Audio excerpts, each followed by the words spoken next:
Hello there! It has been way too long since I've dropped a video, and after today's find, I gotta say, I have to say something. This is my RG slide.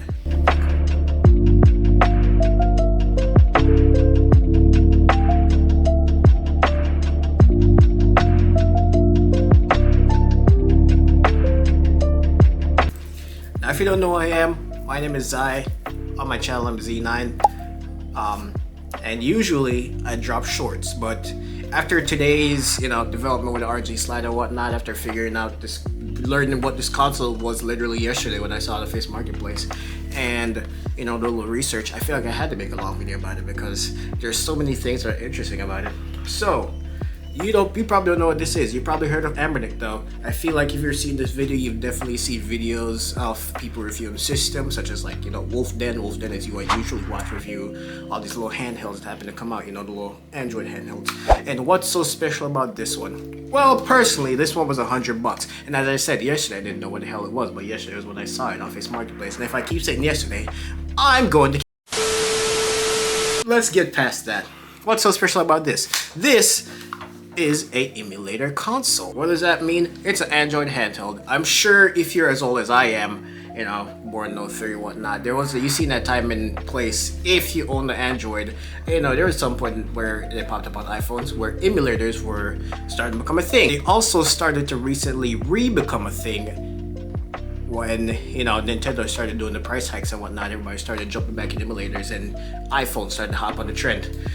But this thing is actually pretty smooth. So, the refresh rate is pretty decent. Like, I'm surprised I can swipe as smooth as I can and it be so fluid.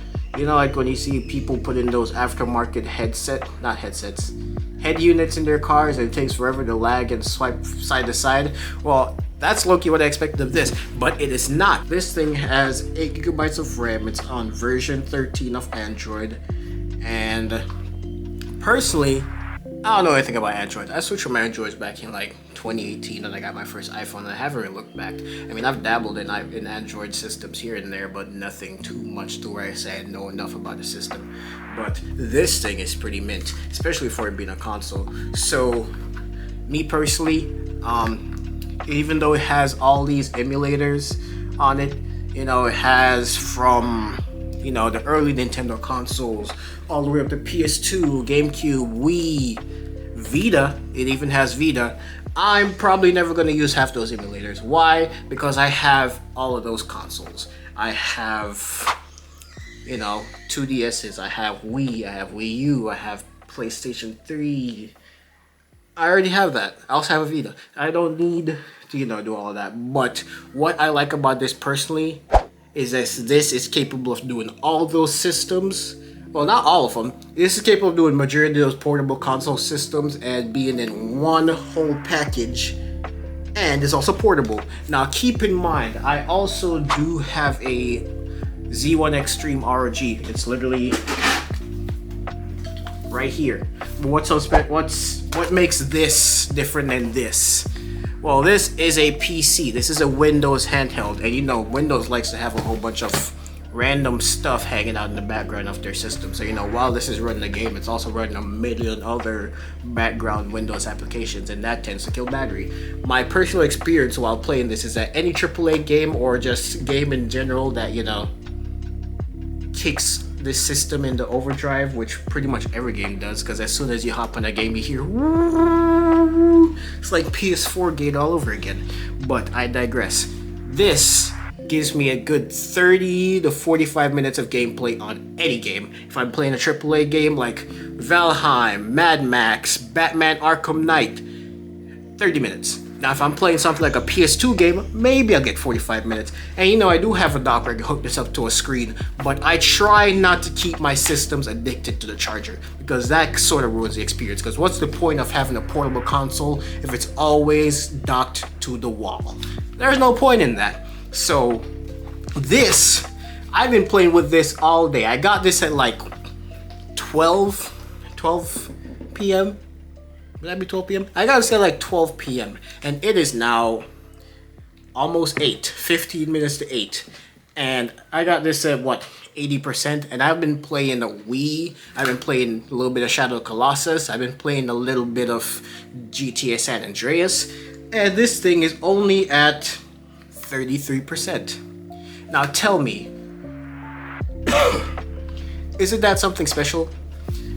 You know, majority of these portable consoles, their battery life is garbage, especially, you know, even with like consoles like the Switch. The DS family tends to hold up with, you know, good battery life, but those also don't play majority of the games that this can play. So the fact that this can play those intensive games on this tiny system, which it isn't really tiny. This is my iPhone 16e, and this is the RG Slide.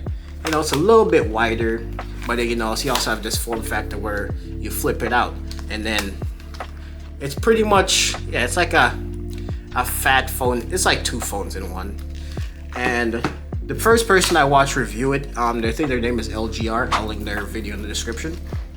They said that this was kind of uncomfortable, which in a sense it sort of is, but not in the ways that he said it would be. He said, you know, after a while of playing this, you know, your hands start to cramp up. I've been playing this all day, and my hands haven't started to cramp up. Honestly, the only thing that I've noticed so far as uncomfortability is when I'm playing certain games like San Andreas. Say, you know, I got these buttons over here, and you know, when I'm riding a bike or driving a car, you know, I gotta press. This is X on San Andreas because I'm using the PS2 emulator. That is X. So you know, when I'm doing this with my thumb, I can't. This button is like recessed right here, so I can't really, you know, usually when I'm playing a controller, like look, this is my PC controller. Usually when I'm playing a controller, if I'm driving, you know, and I'm trying to multitask, I do this and I turn like that.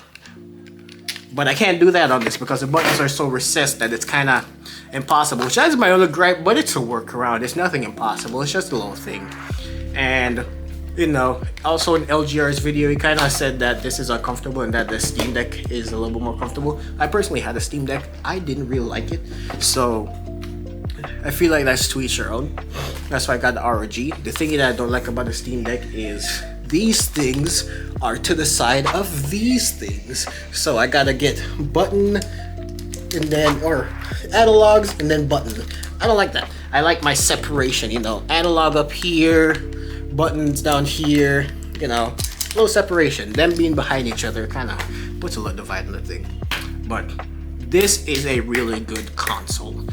It's after watching LGR's video, I don't know if prices have changed.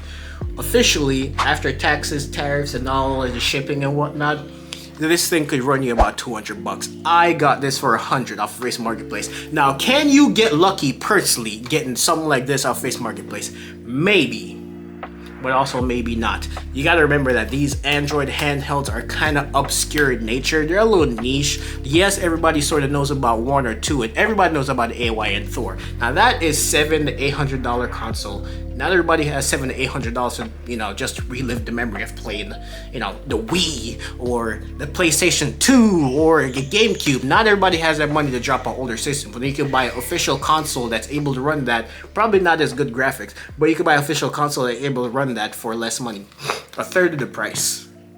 But this, as I say, you know, brand new could run you about 200 bucks.